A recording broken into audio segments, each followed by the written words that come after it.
Bonjour à tous, je suis Catherine Oberlé, la fondatrice de l'Académie du Féminin et aujourd'hui je suis avec Emmanuelle Japper pour ce portrait de femme ou cette rencontre entre femmes.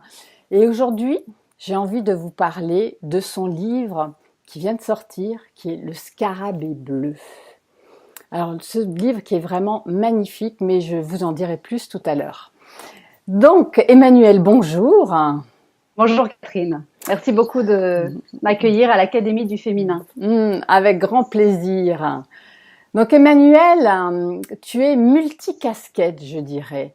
Tu es auteure, donc, avec ce livre et puis d'autres livres que tu as écrits avant. Tu es également rédactrice, formatrice, conférencière. Je crois que tu as une agence de communication aussi. C'est ça, absolument. Voilà, C'est-à-dire que je suis polyactive. Comme beaucoup de personnes et beaucoup de femmes aujourd'hui, on se permet de s'écouter et de ne pas rentrer dans des cases. Ça serait bien trop réducteur pour chacune d'entre nous. Et donc voilà, j'ai décidé de quitter une carrière dans la communication où j'étais dans des entreprises pour vraiment écouter ce qui m'habitait et j'avais vraiment envie d'écrire. Donc le seul moyen pour moi d'écrire, c'était de créer mon emploi. Et donc il y a 2-3 ans. Du coup, entre-temps, j'ai pu sortir 3 livres et puis enseigner parce que j'aime transmettre et vraiment voilà, être à l'écoute des messages que je veux faire passer. Oui. Et qui se retrouvent énormément dans le Scarabée bleu finalement. Oui. Alors avant ça, tu avais écrit, tu es une passionnée de sport, si j'ai bien compris, et surtout de la place du sport chez les femmes. Donc... C'est vrai. C'est vrai. Pour moi, c'est vraiment un levier très important pour nous toutes, puisqu'on a une pression énorme. Aujourd'hui, on doit être parfaite, être sur tous les fronts. Et pour moi, ma solution, en tout cas, mais je pense qu'elle peut être une solution vraiment adaptée pour chacune, c'est la pratique de l'activité physique, mais régulière, très régulière et plusieurs fois par semaine. En fait, avant, moi, j'étais une sportive du dimanche. Et je ne voyais pas les bénéfices de la pratique sportive. Et c'est à partir du moment où j'en ai fait 3-4 fois par semaine que là, ma créativité a été boostée, ma confiance en soi aussi. C'est là que j'ai pu faire des conférences. Avant, j'aurais jamais été capable de ça. Et j'ai persévéré, etc. Et un livre que j'avais en tête depuis des années que j'arrivais pas à écrire parce que je procrastinais, pardon. Eh bien, il a pu voir le jour parce que voilà, j'ai mis cette discipline dans ma vie. Donc tout est lié finalement. Oui. C'est quand même parce que je fais du sport que je peux écrire des livres. Oui, alors tes premiers livres, c'était le premier, je crois que c'était Wonder Sport Woman.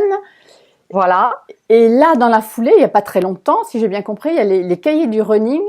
Voilà, pour les nuls. Dans la collection les nuls, il y a un cahier d'exercices running pour les nuls que je viens de sortir. C'est un cahier très ludique pour se mettre à courir et aussi à faire d'autres sports. D'accord. Donc ce sont des livres quand même assez pratiques, comme on dirait aujourd'hui.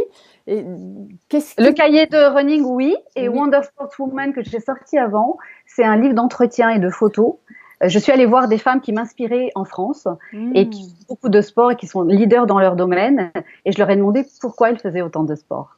D'accord. Voilà. Et alors, comment t'es venue l'idée ou l'envie d'écrire un roman, qui plus est, un roman initiatique? Alors, ça fait longtemps que j'avais des notes un peu partout, que ça bouillonnait en moi. Et puis, c'est en courant que vraiment les choses sont venues se mettre de façon limpide dans ma tête. Et donc, plus je courais, plus j'écrivais derrière, et plus l'histoire se mettait en place. C'est vraiment étonnant que j'étais un peu comme mon propre laboratoire expérimental. Et du coup, j'ai vu naître cette histoire. Je voyais vraiment où je voulais aller. Et finalement, j'ai écouté mon intuition. Et plein de souvenirs d'enfance sont remontés parce que je suis née au Maroc. Et du coup, alors, au début, je voulais que l'histoire se passe en Égypte.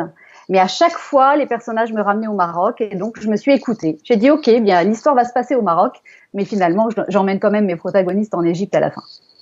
Oui. Alors, bon, je veux pas dévoiler tout le livre, mais quand même, voilà, quand je dis c'est un roman vraiment initiatique, moi, je l'ai pas fini encore, j'en suis, mais comme, enfin, j'ai envie de dire, je le déguste au quotidien, donc je le goûte, je prends le temps de le lire, je m'installe, et puis vraiment, je recueille les petites perles qu'il y a par-ci par-là, et je suis vraiment embarquée par cette héroïne, par cette jeune fille. Donc, est-ce il y a un peu de toi là-dedans, j'imagine?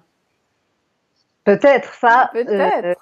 ça c'est l'inconscient. Hein. Il y a des amis qui l'ont lu m'ont dit oh là là, effectivement il y a des choses où on te reconnaît, mais bon, moi je suis incapable de dire ça. Vraiment, c'est mon imaginaire et ça me touche beaucoup ce que tu me dis parce que voilà, j'avais envie effectivement que ce soit un livre qu'on lit comme ça au fil de l'eau et qui inspire, qui donne des pensées un petit peu lumineuses. Donc voilà, ça me touche beaucoup ce que tu me dis sur ce livre. Oui, alors moi je le trouve aussi, alors moi qui suis une passionnée de livres depuis toute petite, j'ai vraiment une relation, j'ai envie de dire, très charnelle avec les livres. Et alors là où je me sens comblée, j'ai envie de dire, c'est que il est beau ce livre. Et ça, j'ai l'impression que c'est de plus en plus rare quand même, qu'on prenne, qu'il y ait vraiment cette attention, ce soin qui est donné à la couverture au livre. Donc, je trouve que quand on le regarde, ça donne du plaisir, ça donne envie de le toucher, ça donne envie presque de le caresser. Donc, il y a quelque chose de très sensuel. Mm. Et de mystérieux, un peu mystique aussi dans cette couverture dorée. Et c'est vrai qu'Erol, donc c'est la maison d'édition, a toute une collection depuis 2 ans de romans et ils soignent particulièrement les couvertures parce que il n'y a pas à dire, il y a tellement de livres aujourd'hui, c'est vrai que on accroche aussi par la couverture, hein, c'est très important. Oui. Et là, voilà, je suis gâtée avec cette couverture. Oui, et alors, tout ça donne finalement, tout cet ensemble entre l'écrit et la couverture et l'extérieur, pour moi, il y a quelque chose de très féminin qui se dégage déjà de la couverture et puis de ton roman aussi, parce que c'est vrai que c'est une jeune femme qui est l'héroïne et qui nous amène en voyage, on pourrait dire. Donc, il y a tout cet aspect aussi d'aller voir un petit peu peut-être la psyché féminine aussi, d'aller voir comment fonctionne ce monde intérieur d'une jeune femme. Oui, c'est vrai. En fait, j'avais très envie qu'effectivement ce soit une femme qui parle, une jeune femme qui se révèle dans sa féminité, dans sa vie de femme. Finalement. Elle a 16 ans hein, au début du livre et elle a 18 ans à la fin. En fait, j'avais besoin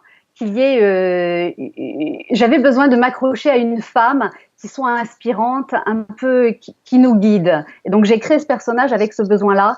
Je trouve qu'aujourd'hui on est un petit peu en manque de rôle modèle comme ça, de femmes qui tirent un peu vers le haut cette société qui est en crise, qui ne sait pas où elle va, etc. Donc voilà, j'ai créé ce personnage avec cette idée d'avoir une jeune femme qui va se découvrir et avoir un destin hors du commun. Et en fait, j'ai trouvé l'inspiration chez Hildegarde de Bingen. C'est en voyant une citation de cette femme-là et en lisant des livres de sa vie, hein, c'est une sainte du XIIe siècle, qui a inspiré énormément, qui a été écoutée par les politiques à l'époque, par le pape. Voilà, des sommités venaient la voir pour qu'elle divulgue ses conseils. Et c'est comme ça qu'est né mon personnage Anisha. Et donc, quels seraient les messages que tu aurais, ou le message que tu aurais envie de partager avec les femmes? Eh bien que déjà, il y a des épreuves pour chacune d'entre nous et que ces épreuves, si on regarde au-delà, elles nous font grandir au final. Alors, il y a un moment où on serre les dents quand on est dans une souffrance, mais c'est une souffrance, c'est pas une approche judéo-chrétienne du tout, genre il faut souffrir pour voilà connaître le paradis, etc. ou le bien-être. C'est pas ça mon discours. Mais par contre, les épreuves sont là au fil enfin sur le fleuve, sur notre chemin de vie, et elles nous permettent de nous dépasser. Et en fait, voilà, ce personnage va avoir énormément d'épreuves, et avec cette épreuve, eh bien, elle va se découvrir et elle va voir qu'elle a en elle des choses qu'elle ne soupçonnait pas. Et elle va découvrir un potentiel, voilà, incroyable. Et du coup, c'est un peu un message aussi sur la confiance. Hein, des fois, quand on ne sait pas trop où on va, eh bien, il faut avoir confiance. C'est quelque chose de très, très important et qui est difficile, je trouve, aujourd'hui, qu'on n'enseigne pas assez cette confiance. Et c'est quand même la base de la vie. Hein, et on a tous et toutes, plus ou moins, des moments où on est moins en confiance.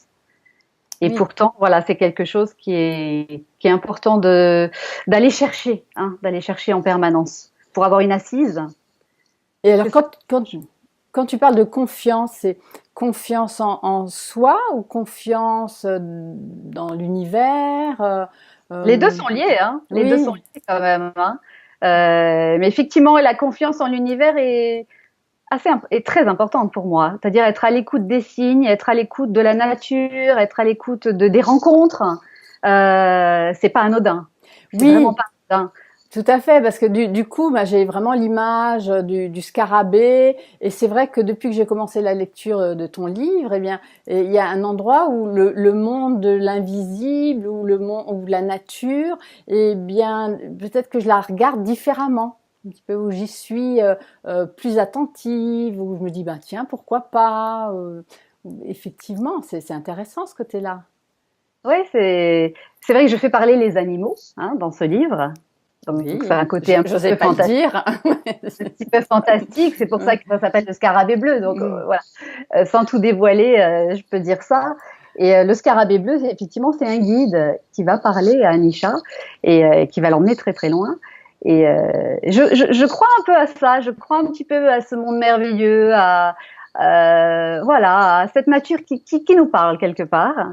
Et il suffit d'être à l'écoute et de sortir les antennes un petit peu. Oui, qu'elle a des messages à nous transmettre, mais que finalement, il faut être prêt à les entendre. C'est ça, exactement. Être prêt à les entendre, être prêt à accueillir ça et surtout se dire qu'on n'est pas seul.